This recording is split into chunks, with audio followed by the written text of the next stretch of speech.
7 Days in Paradise Part 4. Chapter 9, The Storm Returns. By the time the second storm rolled across the island, it wasn't rain that threatened to undo everything, it was people. The sky was a perfect, impossible blue again, the air heavy with sunlight and hibiscus. But for Claire Beaumont, everything had gone strangely silent, like the island itself was waiting for something to break. She had been up since dawn, pacing the bungalow's small living room, running her hands through her hair until she'd undone the last neat trace of her usual control. Max had gone for his morning swim hours ago. She hadn't joined him. She couldn't. The situation with Brad hung over her like humidity, dense, invisible, inescapable. Every few minutes, she checked her phone. Nothing. No texts, no threats, no gossip headlines. The quiet was worse than noise. At exactly 9, she got a call from the resort manager about the wedding, the celebrity bride who'd hired her, blissfully unaware of the disaster brewing in Claire's personal life. Yes, the new chairs arrived, Claire said, forcing her voice into its usual calm rhythm. Yes, we'll do the floral test at 2. The beach platform is secure. I'll send photos within the hour. She smiled as she spoke, even though no one could see her. Smiling made her voice sound controlled. When she hung up, the silence fell again. Max returned dripping wet, carrying his board and a handful of shells that he'd clearly picked up just to have something to do with his hands. His hair was slicked back, his skin golden, and he had that impossible way of making the world look less complicated than it was. "You didn't sleep," he said, setting the board by the door. "Neither did you." He smiled a little. "Tush." Then, more serious, "Any word from him?" She shook her head. "Not yet. But he will. Brad doesn't leave things alone for long." Max leaned on the counter, studying her. "You think he'll actually go through with it?" "I know he will," she said. "He's desperate. He'll do whatever it takes to get out of his mess, and if he can drag me down with him, he'll do it." Smiling. The muscle in Max's jaw ticked, the only sign of the anger he rarely showed. "Then we stay ahead of him. Whatever he's planning, we'll make sure it doesn't stick." She almost laughed, not because it was funny, but because she wanted to believe him. He said things like that as if the world obeyed him. Maybe it did. For her, it never had. "I just want this wedding to go smoothly," she said. "One day of peace. That's all I need." Max looked like he wanted to say more, but then his phone buzzed. He glanced at the screen, and his expression changed instantly. "What is it?" she asked. He turned the screen toward her. A notification from a gossip blog, one of the glossy, fast-talking sites that made money off half-truths and well-timed leaks. The headline read, "Billionaire surfer and mystery woman spotted sharing bungalow in Maui." The photo underneath wasn't crystal clear, but it didn't need to be. It was the two of them, sitting on the bungalow's deck at sunset 2 nights ago. She was laughing. He was looking at her the way men look when they've already fallen and haven't admitted it yet. "Oh no," Claire whispered, the air leaving her lungs. "Oh no, no, no." Max scrolled. The article was vague, no names, no proof, just speculation. But it was enough. The comments were already brutal. "Who's the woman? A new girlfriend? A secret fling?" And then she saw it, a familiar username. "At Brad on the edge, I know exactly who she is. Ask her fiancé." Claire's world tilted. "Brad," she breathed. "He did this." Max's calm evaporated. He stepped closer, his voice dropping low. Then it's time we end it. She looked up at him, startled. End it how? By telling the truth, he said simply. All of it. She shook her head. No. That'll only make it worse. If people find out I'm engaged, and we've been. He cut her off. Claire. He's already painting his version. You can't win by hiding. But the thought of going public, of admitting what she'd done, made her chest tighten. She'd spent years building a reputation for professionalism, discretion, control. One photo could undo all of it. I can't, she whispered. Then I will, he said, turning toward the door. Max, someone needs to stand up to him. Brad arrived at the resort later that morning, looking infuriatingly composed. He wore pressed linen and designer sunglasses, as if the island heat didn't touch him. Claire spotted him first, by the pool, surrounded by curious glances from staff who'd clearly recognized him from somewhere. Max saw him a moment later. His entire posture changed, his usual relaxed confidence sharpening into something more dangerous. Stay here, he said quietly. No, she said, following him. He's my problem. Correction, Max said without slowing down. He was your problem.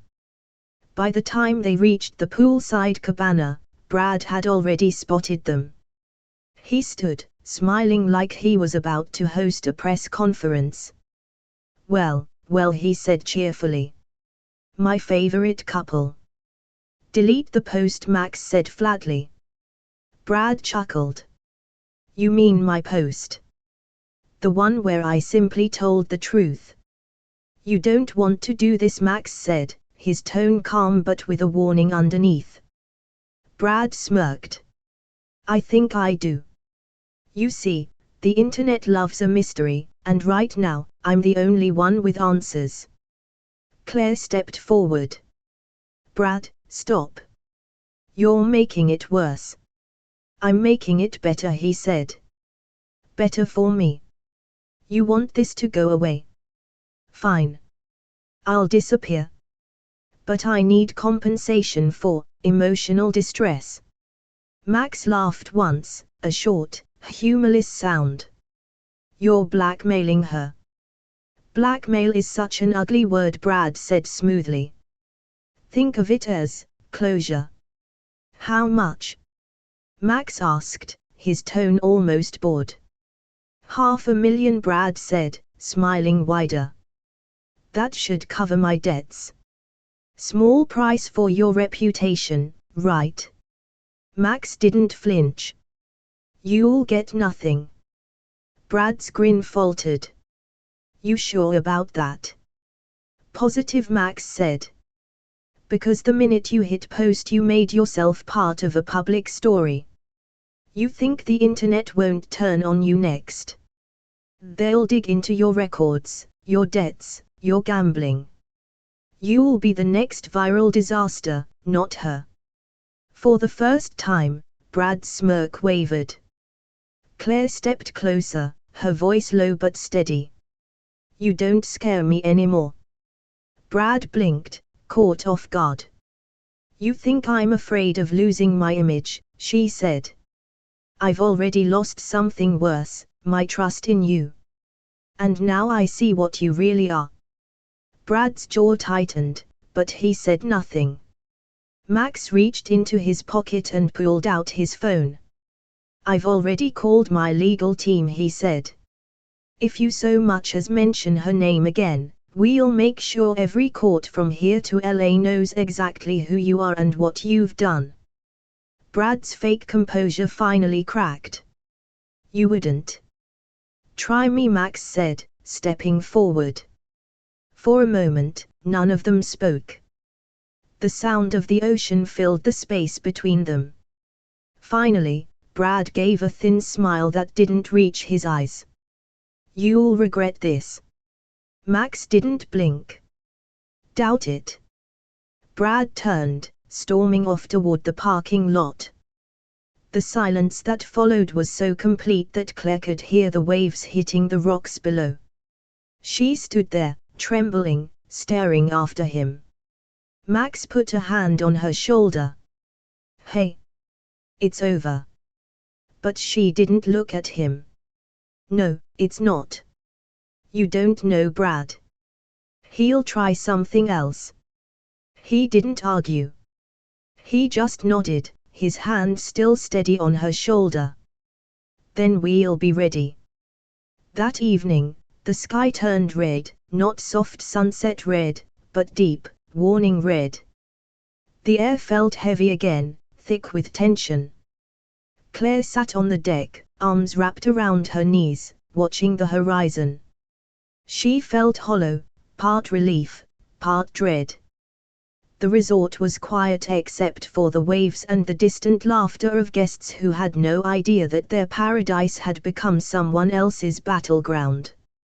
Max joined her without a word, handing her a blanket. Thank you, she said softly. For the blanket. For everything. He smiled faintly. You don't have to thank me. I'd do it again. She turned toward him, studying his face in the fading light. There was no smugness there, no I told you so, just concern. Real, uncomplicated concern. I wish I'd met you before all this, she said.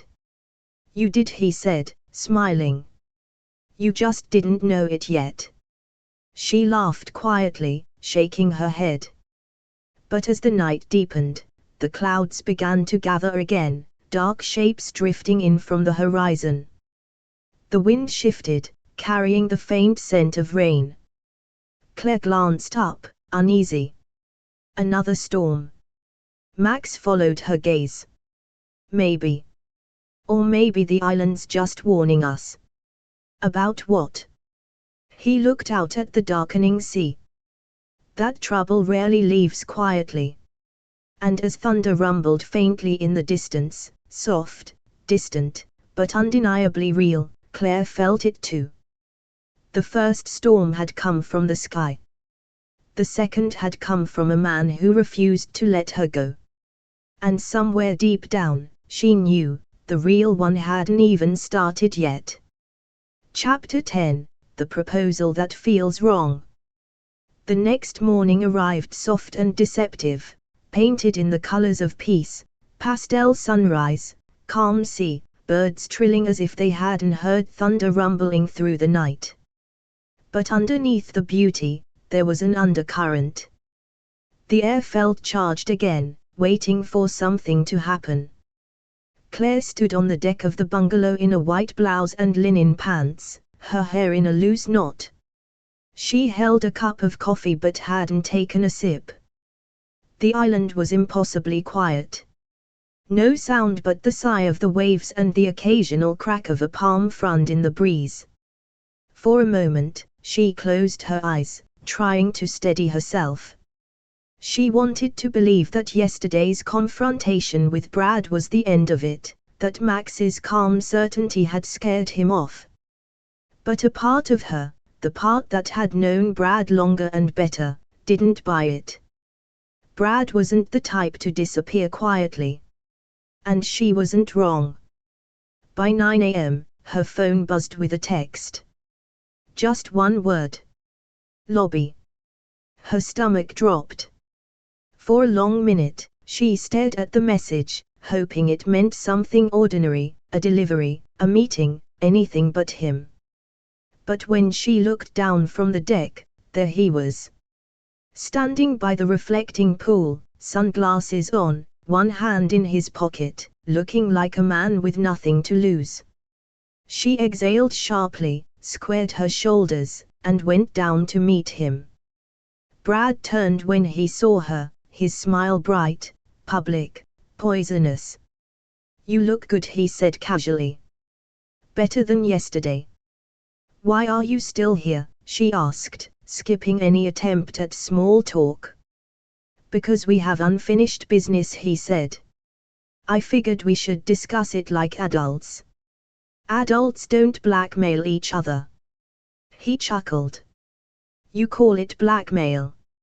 I call it negotiation. Claire crossed her arms. You humiliated yourself yesterday. Leave before you make it worse. Oh, sweetheart, he said, voice dipping into condescension, I think we both know I haven't even started. Her pulse picked up, but she kept her tone even. What do you want now? He lowered his sunglasses, revealing eyes that were cool and calculating. You think I'm here to threaten you again? I'm not. I'm here to fix things. Fix, she repeated. Yeah. He took a step closer, lowering his voice. You're mine, Claire. You always have been. You just forgot that for a while. Her breath caught. Don't. Listen, he said, trying to sound reasonable. We both got a little carried away. I said some things, you ran off and played house with that surfer boy, and fine, maybe I overreacted. But we can still make this right. I don't want to make it right, she said. It was never right. He gave a slow, humorless smile. That's not what you used to say. She looked away, heat rising in her chest. People change. He laughed softly. No, they don't. They just convince themselves they did. And you're not built for someone like him. You're not the barefoot, beachy type. You're me. Structured. Strategic. You plan, you build, you win. That's who you are. I made you. The words hit harder than she wanted to admit. Once, long ago, Brad had said things that sounded like belief. Now they just sounded like ownership. She straightened. You didn't make me. You broke me. There's a difference. He stared at her, the smile fading. Then, with a sudden, brittle charm, he reached into his pocket and pulled something out. A small velvet box. Claire's stomach turned cold. Brad, don't. He opened it anyway. Inside was a ring. Not the ring, not the modest one she'd left behind on her dresser at home, but a new one. Flashier, heavier, too large for her finger. It sparkled coldly in the morning sun. Marry me, he said. She blinked. You already proposed. I already said yes. 2 years ago. This is a new start, he said, stepping closer. A do-over. You and me. The way it's supposed to be. Forget him. Forget whatever fantasy you've built here. Her heart was hammering now, but she held her ground. You're unbelievable. I'm serious, he said. If you walk away from me, I'll tell everyone what happened. Every magazine, every blog. You think your little billionaire boyfriend can clean up that kind of press? You'll be finished. But if you marry me, no one has to know. Her eyes stung, not with tears, but with something darker. You want me to marry you so you can save face. I want you to do the smart thing, he said smoothly. You always were smart, Claire. You just forgot where your future actually is. For a moment, the only sound was the wind moving through the palms. Then she said, very quietly, no. Brad's smile faltered. What? I said no, she repeated, louder now. For once in my life, I'm not fixing your mess. I'm not cleaning it up. And I'm not saving you. Something flickered in his eyes, something cold, dangerous. You're making a mistake. No, she said. I'm correcting one. He laughed once, sharp and ugly. You think he'll stand by you when he finds out the whole story? That you were using him for shelter, hiding from your fiancé? That's going to look great in the press. I'll tell him myself, she said. All of it. Brad blinked, thrown. You'll what? You heard me, she said. I'm not hiding anymore. His jaw clenched. You wouldn't dare. She smiled faintly. Watch me. And then she turned and walked away, every step steady, every breath shaking. Back at the bungalow, Max was waiting for her, pacing the deck. He looked up the moment she appeared. Where were you? She stopped in front of him, breathless. With Brad. He froze. What happened? He tried to propose. Max blinked, utterly thrown. He what? He offered me a new ring. Said if I marry him, he'll keep quiet about everything. If I don't, then he'll go public, Max finished, voice hard. She nodded. I told him no. For a moment, he just stared at her, as if trying to process the size of that word, no. Then, quietly, he said, good. But she could see the storm in his eyes, the anger barely contained. Max. He held up a hand. Don't worry. I'm not going after him. Not yet. Not ever, she corrected gently. Please. That's exactly what he wants, to pull you into his chaos. Max let out a long breath and nodded. You're right. He ran a hand over his jaw, then looked at her, softer now. I'm sorry you had to deal with that alone. I wasn't alone, she said. I just needed to do it myself. For a while, they stood there in silence, the air between them heavy but not hostile. Outside, the ocean shifted shades, blue to silver, silver to gold, as if the island was watching quietly, taking notes. Then Claire spoke again, her voice steadier. I told him I'd tell you everything. Max's eyes flicked to hers. Everything. She nodded. The truth. All of it. He didn't speak. He just gestured for her to sit. And when she did, she told him everything, how she'd met Brad when she was young and too eager to impress, how he'd helped her start her business but also tied strings to every favor, how she'd spent years mistaking control for love. How she'd said yes to his proposal out of exhaustion, not devotion. How, slowly, she'd become someone she didn't recognize, someone who smiled for clients and said yes to things that made her soul feel small.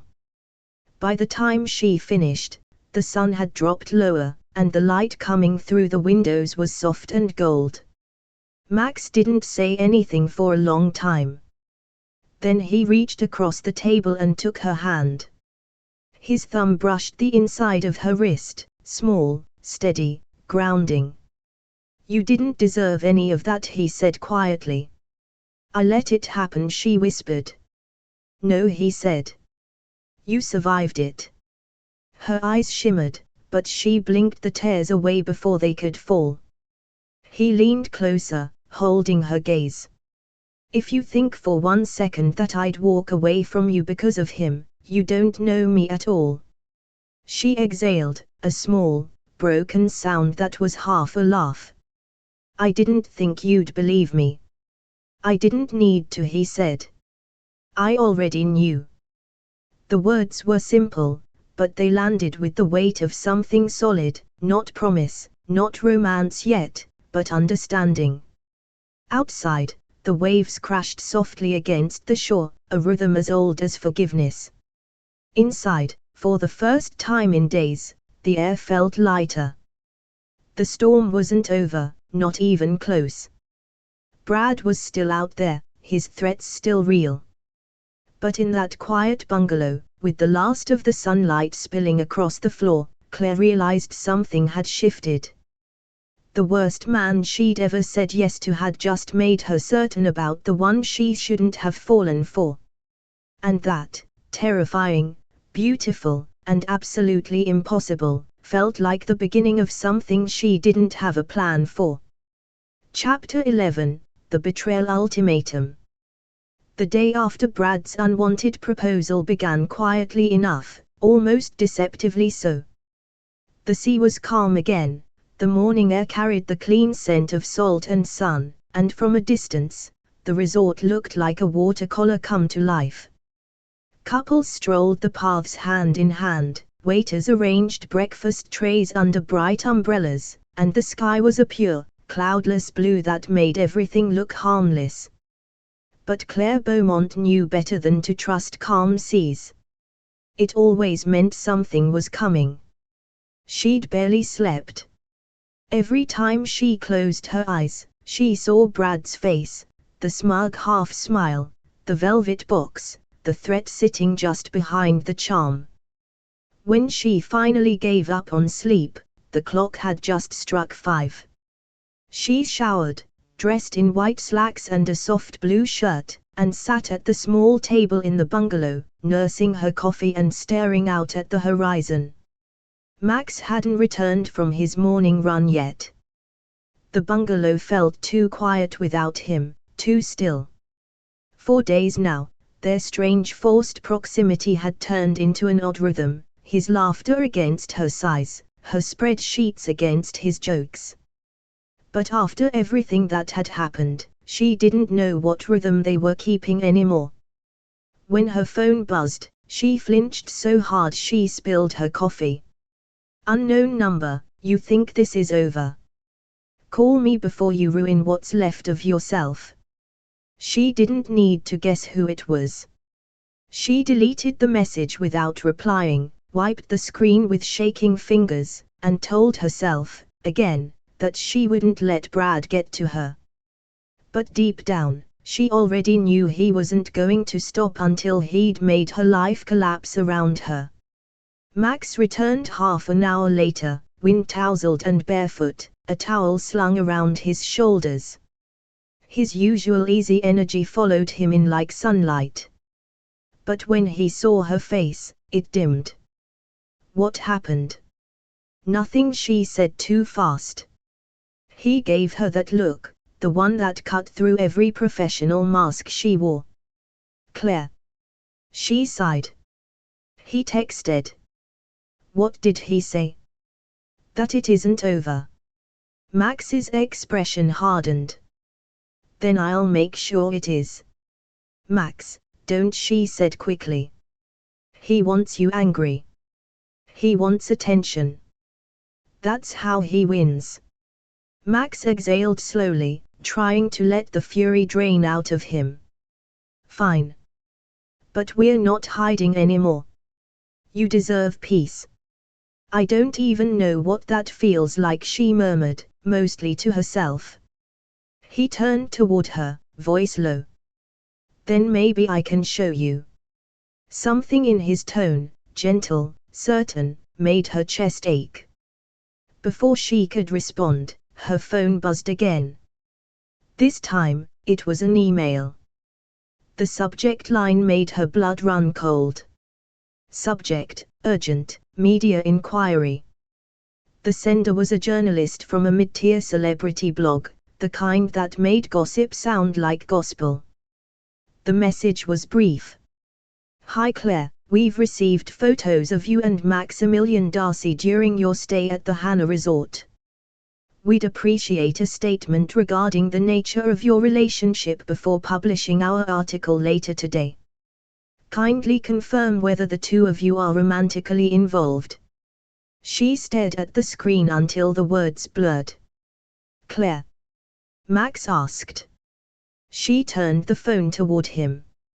He read the email once, his jaw tightening. "He sold them," he said flatly. "Your fiancé sold the photos." The word fiancé hit like a slap. "He's not my fiancé," she said quietly. "Not anymore." "Then tell them that." "What?" "Tell the truth," Max said. All of it. Get ahead of him. She shook her head. I can't. My career, my clients, if this gets out, no one will trust me. Every bride will think I'm sleeping my way through their guest lists. Claire. His tone softened. You didn't do anything wrong.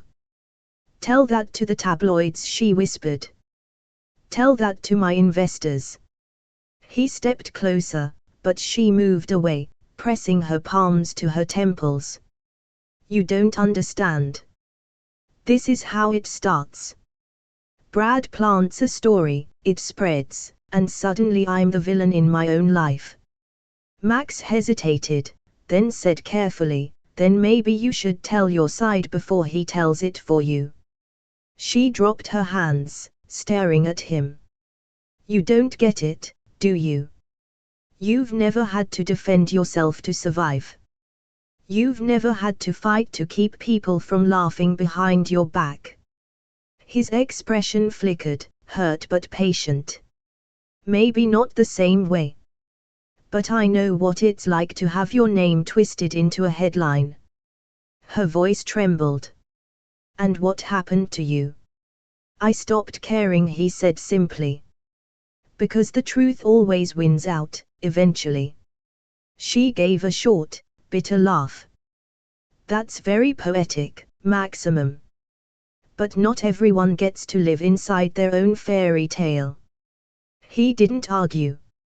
He just looked at her, quiet and steady, until her anger began to fray at the edges. Finally, he said, then let me help. Let me take some of the weight. But she shook her head, tears finally welling. You already have. And I hate that you have to. By afternoon, the gossip had spread. The first story was small, buried under celebrity fluff, mysterious woman linked to surf mogul Max Darcy. But within hours, the hashtags began appearing. The photos were everywhere. Her name was trending. Claire's phone lit up non-stop, missed calls, panicked texts from clients, messages from vendors trying to confirm the rumors. She shut it off, each vibration another needle in her nerves. Max spent the day calling his PR team, drafting statements, trying to redirect the narrative. But even he could see it, Brad's leak had worked. The internet was already building its own version of the story, one where Claire was the opportunist, the woman who seduced her way into paradise. By early evening, the resort's general manager knocked on their door, his smile polite but uneasy. Miss Beaumont, he began carefully, there's been some online activity concerning your stay here. I assure you, we're doing everything to protect your privacy, but the reporters, well, they've begun arriving at the gates. Her stomach dropped.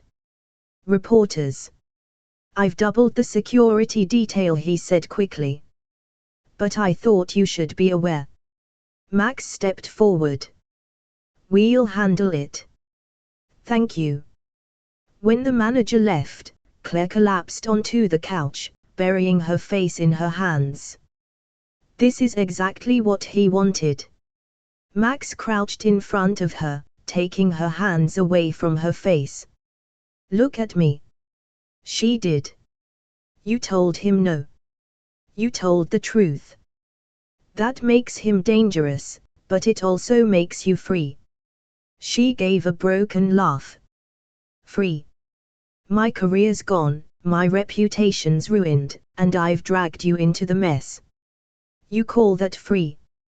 He held her gaze. It's the beginning of free. You can't rebuild until something breaks first. His calm should have annoyed her, but instead it did something stranger, it steadied her. She felt her breath slow, the edges of panic softening. I wish I believed that, she whispered. You will, he said, and stood, offering his hand. Come with me. Where? Down to the beach. You need to breathe. The beach was nearly empty when they arrived, except for a few lingering guests taking pictures of the sunset. The sky was an explosion of orange and rose, fading to violet at the horizon. Waves rolled in soft and rhythmic, the same sound that had been her constant for days now. They walked in silence at first. The sand was cool beneath their feet. The salt air stuck to their skin. Finally, Claire said quietly, "You should let me go." He stopped walking. "What?" "This story, the attention. You don't need it. You don't owe me anything." "Maybe not," he said. "But I want to be here." She turned toward him. "Why? You don't even know me." "I know enough," he said. "I know you work until your hands shake. I know you apologize for things you didn't do. I know you keep trying to prove you're not replaceable, even though you never were." Her throat tightened. "You shouldn't say things like that." "Why not?" "Because it feels like hope," she whispered. He smiled faintly. "And what's wrong with that?" She couldn't answer. They stood there as the last light faded, the ocean glowing in the dark like melted glass. For the first time since the photos leaked, she didn't feel like running. But somewhere behind them, hidden in the shadows near the resort path, a camera shutter clicked. Once. Twice. Brad wasn't gone. He was watching. Waiting for his next move. And as the tide came in, erasing their footprints, Claire had the sinking feeling that the worst was still ahead, that this was only the calm before the real reckoning began. Thanks for listening to Billionaire Romance Stories, where love meets luxury in the most unexpected places. If you enjoyed this story, make sure to like, subscribe, and drop a comment. We love hearing your favorite twists and favorite theories. And don't forget to ring that bell, because in this world of yachts, secrets, and luxurious romance, the next story is always one click away.